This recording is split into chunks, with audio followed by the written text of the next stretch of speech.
الحمد لله وكفى وسلام على عباده الذين اصطفى أما بعد فأعوذ بالله من الشيطان الرجيم بسم الله الرحمن الرحيم أياما معدودات فمن كان منكم مريضا أو على سفر فعدة من أيام أخر أما بعد والله أعلم بأسرار كتابه. عزیز سامعین کرام، سلسلہ برکات رمضان کا آج 11واں درس ہے، جس کا عنوان ہے ایام معدودات اور روزہ اور صبر۔ اللہ جل شانہ نے یہ سورۃ البقرہ کا 23واں رکوع ہے، جس کی اندر اللہ تبارک و تعالیٰ نے احکامات صوم بیان فرمایا ایام معدودات، گنتی کے چند روز ہیں، یہ گنتی کے چند روز ہیں، تو یا یہ 29 ہوں گے یا پھر 30 ہوں گے، تو یہ گنتی کے چند روز ہیں جس میں آپ نے کیا کرنا ہے؟ روزہ رکھنا ہے۔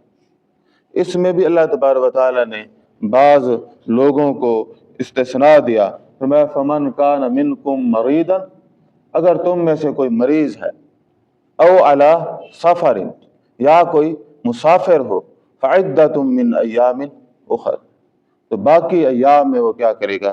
ان روزوں کو وہ پورا کرے گا۔ عزیز سامعین کرام، تو ایک اس ذیل میں ایک مسئلہ ہے کہ بعض اوقات انسان دوسرے ممالک کا سفر کرتا ہے، تو جب وہ واپس لوٹتا ہے تو 30 روزے پیچھے سے رکھ کے آتا ہے تو ادھر بھی روزہ ہوتا ہے۔ بھئی یہ ہوتا ہے نا، خاص طور پہ سعودیہ سے آئیں گے تو 30 رکھ کے آئیں گے، جب ادھر آئیں گے تو پھر ادھر ہی ایک روزہ ہوتا ہے۔ تو فرض تو بندے کے اوپر حدیث کی روشنی میں 30 ہے، لیکن وہ احتراماً یہاں پہ بھی کیا کرے گا؟ وہ روزہ رکھنا چاہیے۔ تو اکیلا آدمی ویسے بھی عید کیسے منائے گا؟ تو وہ کیا کرے؟ احتراماً رکھ لے تو وہ بہتر ہے، لیکن فرض اس کے اوپر بھی 30 ہیں 30، لیکن وہ چونکہ وہ اب یہاں پہ بھی ہے تو اس حوالے سے وہ پھر ایک روزہ رکھے گا، اس کے بعد جو ہے نا وہ پھر ساتھ ہی وہ کیا کرے گا؟ وہ عید کرے گا۔ تو بہرحال تو آج کا جو عنوان ہے وہ صبر کے بارے میں۔ اچھا، ہم اپنی بچپن سے ہی اپنی زندگی میں اس لفظ کو سنتے رہتے ہیں اور ہمیشہ یعنی اس کے بارے میں بات ہوتی ہے تو بھئی میاں صبر کرو، تو لیکن یہ کرنا کس طرح ہے؟ تو یہ تھوڑا ہر آدمی اس کو زیادہ بھئی اسے پتہ ہی نہیں ہوتا کہ میں نے کس موقع پر کس طرح سے صبر کرنا ہے۔ قرآن مجید میں تو واضح تعلیم ہے۔ روزہ بھی جو ہے نا، آپ صلی اللہ علیہ وسلم نے فرمایا کہ الصیام نصف الصبر، جو روزہ ہے نا وہ آدھا صبر ہے۔ وَاسْتَعِینُوا بِالصَّبْرِ وَالصَّلَاةِ، تو آپ صبر و صلاۃ کے ذریعے جو ہے اللہ تعالیٰ سے مدد مانگے۔ ان اللہ مع الصابرین، بے شک اللہ تبارک و تعالیٰ صابرین، صبر کرنے والوں کے ساتھ ہے۔ تو اس حوالے سے کہ ایک عام آدمی کس طرح صبر کرے، بھئی ہم عام آدمی ہیں تو صبر کس طرح کریں گے؟ تو پہلے نمبر پر ہے صبر اس وقت ہوگا جب اللہ تعالیٰ پہ بھروسہ ہوگا۔ فَتَوَكَّلْ عَلَى اللَّهِ فَهُوَ حَسْبُهْ، اللہ تعالیٰ پہ بھروسہ ہوگا۔ یہ ایمان کا اعلیٰ درجہ ہے کہ انسان کو کس پہ بھروسہ ہو؟ اللہ جل شانہ کی ذات پہ، کہ اسے یہ بھروسہ ہو کہ جتنے مصائب ہیں میرا رب ان میں سے نکالے گا، چاہے سامنے اندھیرا ہے وہ ذات باری تعالیٰ روشنی ضرور پیدا کرے گی۔ جب یہ یقین ہوگا تو وہ پھر زندگی کے ہر معاملے سے نکل جائے گا۔ تو اللہ تعالیٰ پر بھروسہ، فرمایا فَإِنَّ مَعَ الْعُسْرِ يُسْرًا، إِنَّ مَعَ الْعُسْرِ يُسْرًا، تو فرمایا کہ یہ 2 دفعہ بات بتائی، فرمایا یقیناً ہر مشکل کے بعد آسانی، ہر مشکل کے بعد آسانی ہے۔ پھر یہی بات فرمائی، بے شک ہر مشکل کے ساتھ آسانی۔ تو بھئی مومن کے اوپر جو مشکل آتی ہے تو وہ ایک تو صلہ ہے اس کا، دوسرا پھر نتیجہ تن اللہ تعالیٰ اس کے لیے آسانی پیدا کر دے گا۔ تو زندگی میں نہ ہوئی تو آخرت میں تو ضرور بھی ضرور جو ہے وہ آ جائے گی۔ پہلے تو یہاں پہ بھی اللہ جل شانہ جو ہے نا اس کو بتاتے ہیں، یہاں پہ بھی انعام کرتے ہیں۔ تو پہلا ہے اللہ تبارک و تعالیٰ پر بھروسہ۔ ایک عام آدمی کو یہ دیکھنا چاہیے، کس طرح کہتے ہیں کہ یہ مت کہو خدا سے میری مشکلیں بڑی ہیں، یہ مت کہو خدا سے میری مشکلیں بڑی ہیں، ان مشکلوں سے کہہ دو میرا خدا بڑا ہے۔ تو مشکلوں سے بڑا ہے حل کرنے والا۔ تو اس حوالے سے بندہ پھر اللہ تعالیٰ پہ پورا بھروسہ رکھے اور پھر اللہ جل شانہ سے دعا کرتا رہے۔ ایک دعا ہے، آپ صلی اللہ علیہ وسلم نے فرمایا اللہم اجرنی فی مصیبتی واخلف لی خیرا منہا، اے پروردگار عالم مجھے میری مصیبت میں اجر عطا فرما، مجھے اس سے بہتر نعم البدل عطا فرما۔ کہ انسان کے اوپر جو تکالیف آتی ہیں وہ اس سے کیا ہے اپنا اجر، کہ پروردگار مجھے کیا اجر عطا فرما۔ اور یہ اچھا اپنی زبان میں بھی کہہ سکتا ہے، سرائکی میں، اردو میں، پشتو میں، جو بھی ہم بولتے ہیں، تو ہر زبان میں دعا کی جا سکتی ہے۔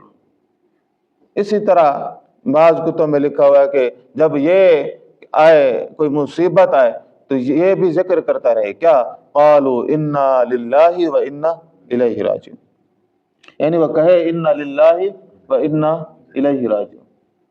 تو یہ بھی دعا ہے، تو یہ بھی بات کرتا رہے۔ اس کے بعد جو ہے نا آزمائش کو موقع سمجھے، مسئلہ نہیں۔ یہ بھی ایک موقع ہوتا ہے انسان کو بنانے کا، سنوارنے کا۔ تو فرمایا کہ اس کو اس طرح سے دیکھیں، مشکلات کو اپنے خلاف نہیں بلکہ اپنی بہتری کے لیے استعمال کریں، اپنے آپ کو بنانے کے لیے۔ ہر مشکل میں کچھ نہ کچھ سیکھنے کا موقع ہوتا ہے، ہر مشکل میں کچھ نہ کچھ سیکھنے کا موقع ہوتا ہے، اس لیے شکایات کی بجائے اس سے سیکھنے کی کوشش کریں۔ نبی کریم صلی اللہ علیہ وسلم نے فرمایا جب اللہ کسی بندے کے ساتھ بھلائی کا ارادہ فرماتے ہیں تو اسے آزمائش میں مبتلا کرتے ہیں۔ تو بھائی ہر آدمی کو اللہ تبارک و تعالیٰ اس کے اپنے معاملے کے تحت آزماتے ہیں، تو بہرحال آزمائش سے پناہ بھی مانگنی چاہیے۔ جذبات پر قابو پانے کی کوشش کریں۔ اب یہ عملی تدبیر ہے کہ جذبات کے اوپر کیا ہے قابو پانا ہے۔ کس طرح؟ میں غصہ اور بے صبری اور جلد بازی صبر کے دشمن ہیں۔ ان پر قابو پانے کے لیے پہلے تو ہے خاموشی اختیار کریں۔ کیا کریں؟ خاموش ہو جائیں۔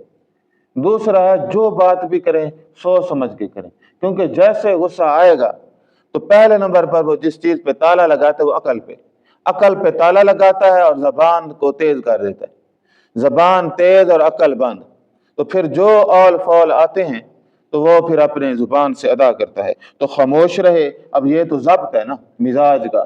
اور دوسرا کیا ہے جو بات کہے سوچ سمجھ کے۔ کریم صلی اللہ علیہ وسلم نے کہ غصہ مت کرو، اور اس کا ایک اور طریقہ ہے مثبت سوچ، کہ سوچ کا کیا کریں آپ مثبت رکھیں۔ تو ہمیشہ اچھے کی امید رکھیں، کیونکہ ہر رات کے بعد صبح ضرور ہوتی ہے، ہر اندھیرے کے بعد روشنی ضرور ہوتی ہے۔ تو انسان صبر کا دامن جو ہے وہ اپنے ہاتھ سے نہ چھوڑے۔ صبر کا مطلب صرف مشکلات کو برداشت کرنا نہیں بلکہ اللہ جل شانہ کی رضا میں راضی ہونا بھی ہے، کہ جو اللہ تعالیٰ کی رضا ہو اس میں راضی ہونا ہے۔ تو وہ مولانا ظفر علی خان کو جب وہ انگریزوں نے ملک بدر کیا تھا تو ان کی ایک ہی بیٹی تھی، تو وہ بیمار ہو گئی۔ یہ کئی دفعہ میں نے جمعے پہ بھی بیان کیا۔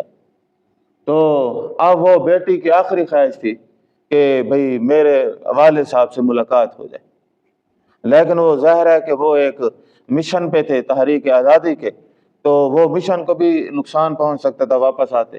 تو پھر انہوں نے خط لکھا، تو اس خط میں وہ اپنی بیٹی کو اشعار چند لکھے۔ تو وہ اشعار تو مجھے اب زبانی یاد نہیں، مفہوم تھوڑا بہت یاد ہے۔ تو انہوں نے کہا کہ بھئی انشاءاللہ اللہ تعالیٰ تمہیں شفا دے گا اور تم ٹھیک ہو جاؤ گی۔ تو اگر تمہاری شفا اللہ کو منظور نہیں پھر مجھے بھی منظور نہیں، اگر اللہ کو تمہاری زندگی منظور نہیں پھر مجھے بھی منظور نہیں۔ تو اصل بات یہ ہے کہ اللہ کی رضا پہ بھی راضی رہنا چاہیے۔ جب انسان اللہ کی رضا کے خلاف کھڑا ہو جائے تو پھر وہ صبر کیا اور ایمان کیا اور کچھ کیا۔ تو ایک مومن کو اللہ کی رضا کو بھی ماننا چاہیے کہ ٹھیک ہے میری خواہش یہ تھی لیکن ہم اللہ کی رضا میں راضی، تو یہ بھی لازم ہے۔ تو جناب علی رضی اللہ تعالیٰ عنہ فرماتے جو صبر ہے نا یہ ایمان کی سیڑھی ہے، تو اس سے انسان نے گزرنا ہے۔ اور پھر ہے یہ اچھے لوگوں سے رابطہ، صبر کے لیے اچھے دوست اہل علم کی صحبت بہت مددگار ہوتی، تو یہ بھی لازم و ملزوم ہے۔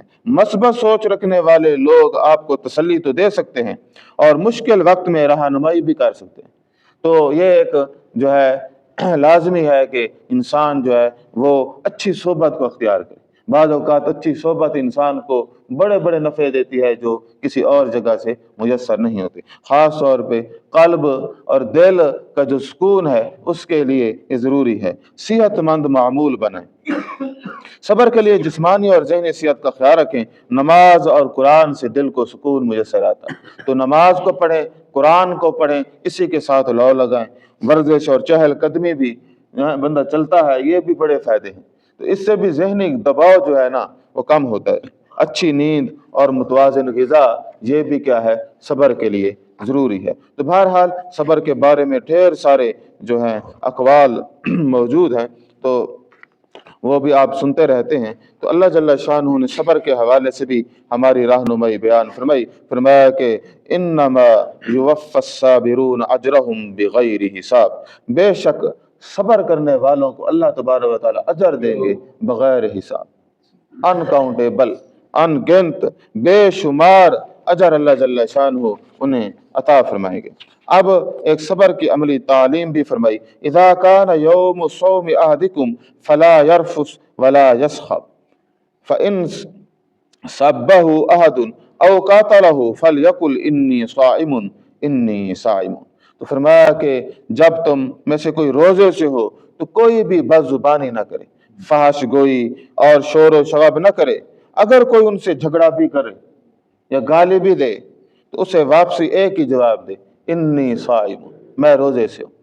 میں یعنی روزے سے اس بات کا ہے کہ وہ بحث ہی نہ کرے، صحیح غلط کی بحث کرے ہی نہ، بس وہ کہ میں روزے سے بات ہی نہیں کرتا۔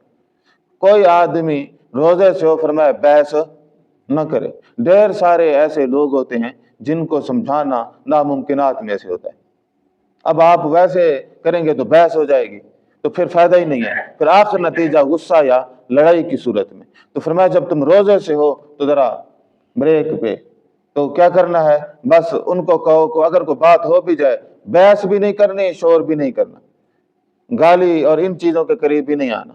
اگر وہ کوئی لڑنے بھی آ جائے تو اس کو کہو کہ میں کون کیا ہوں، انی صائمون، میں روزے سے ہوں، انی صائمون، میں روزے سے ہوں۔ تو بس تو رمضان کے اندر اس بات کا باقاعدہ کیا ہے اہتمام کیا جائے، اور گھر میں بھی یہ نہیں ہے باہر، گھر میں بھی بس ٹھیک ہے جو غلطی کروں گا بعد میں ذرا دیکھوں گا، تو روزے سے کوئی بات بھی جو ہے نہ کرے تاکہ وہ کیا ہو جائے، روزہ بھی صحیح گزر جائے اور اس کے بعد جو ہے نا اس کا معاملہ بھی ٹھیک ہو جائے۔ تو صبر، یہ روزہ کے الصیام نصف الصبر، کہ روزہ نصف صبر ہے، تو اس حوالے سے اپنے نفس کو کنٹرول کرنا یہ بھی کیا ہے لازم و ملزوم ہے کہ انسان اپنے نفس کو کنٹرول کرے۔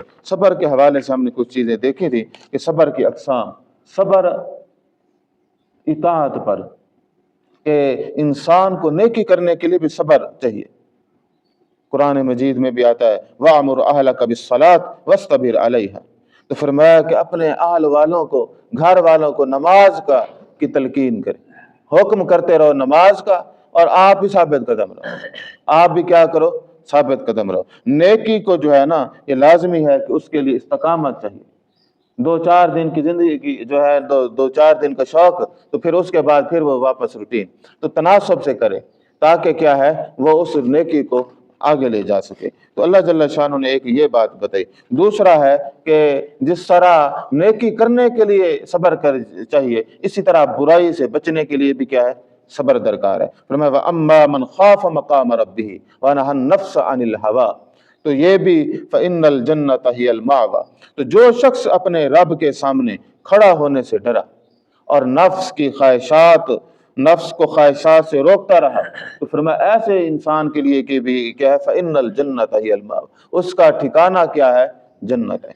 تو یہاں پہ بھی ہمیں یہ معلوم ہوا کہ جو آدمی وَنَحَ النَّفْسَ عَنِ الْهَوَىٰ، جو خواہشات کو کیا کرتا ہے، اپنے نفس کو خواہشات سے روکتا ہے، یہ بھی کیا ہے، ایک صبر کی قسم ہے۔ تیسرا ہے مصیبتوں اور آزمائش پر کیا ہے، صبر کرنا۔ بھائی اس کے اوپر صبر کرے، کس چیز پہ؟ جو مصیبت و آلام ہیں۔ تو اللہ تبارک و تعالیٰ نے سورۃ البقرہ میں بیان فرمایا کہ وَلَنَبْلُوَنَّكُمْ بِشَيْءٍ مِّنَ الْخَوْفِ وَالْجُوعِ وَنَقْصٍ مِّنَ الْأَمْوَالِ وَالْأَنفُسِ وَالثَّمَرَاتِ وَبَشِّرِ الصَّابِرِينَ۔ تو فرمایا ہم ضرور بھی ضرور آزمائیں گے، کس سے؟ من الخوف، خوف سے، والجوع، بھوک سے، ونقص من الاموال، اور مال کے نقصان سے۔ تو فرمایا کہ والانفس، اور جان کے نقصان سے، اور اسی طرح والثمرات، پھلوں کے نقصان سے۔ تو وبشر الصابرین، آپ خوشخبری سنا دیں ان لوگوں کو جو صبر کا دامن تھامنے والے ہیں۔ تو بھئی تکالیف پہ بھی کیا کرنا ہے؟ صبر کرنا ہے۔ تو ایک مومن کی یہ اندر پوری طاقت ہوتی ہے کہ وہ اپنے مزاج کو قابو میں رکھتا ہے، اس لیے کہ اسے یہ پتہ ہوتا ہے یہ فائدے بھی عارضی ہیں، یہ نقصان بھی عارضی ہیں، اور دائمی چیز ایمان ہے، تو وہ اس کی تلاش میں رہتا ہے تو دائمی ہے۔ باقی دیکھیں زندگی میں فائدے بھی ہوں گے اور نقصان بھی ہوں گے۔ تو ایک باضابطہ آدمی، یہ مستقل مزاج آدمی ہر نقصان پہ کیا کرے گا؟ کانے رہے گا۔ بھئی چلو ہوا ہے نقصان، تو پہلے تو اللہ نے دیا ہے نا، پھر اور دے دے گا، پھر جو ہے نا پھر دے دے گا۔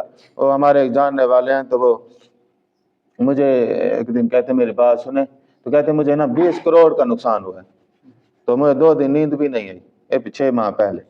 تو میں نے کہا بھئی تو یہ بتا، جب تو جوان تھا تو تیرے پاس اتنے پیسے تھے؟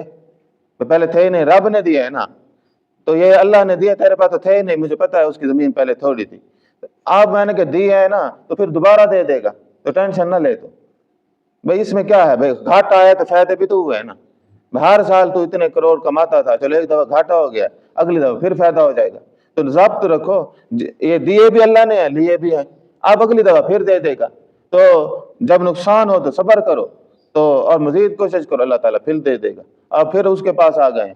تو کہنے کا مقصد یہ ہے کہ یہ زندگی کا حصہ ہے، لیکن انسان کو گھبرانا نہیں چاہیے، اللہ تعالیٰ پھر دے دے گا۔ یہ زندگی، یہ مال کا نقصان ویسے پورا ہو جاتا ہے، زندگی کا نقصان نہ ہو، نفس کا نہ ہو، بندہ دل کو لگائے اور بس مر جائے تو فائدہ کیا ہے؟ تو بہرحال اس حوالے سے صبر جو ہے نا، یہ ایمان والے لوگوں کو ہی نصیب ہوتا ہے، تو اس لیے ان کی زندگی باقیوں کی زندگی سے زیادہ اطمینان بھری ہوتی ہے۔ تو اللہ تبارک و تعالی ہمیں بھی صبر کی نعمت عطا فرمائے۔ وآخر دعوانا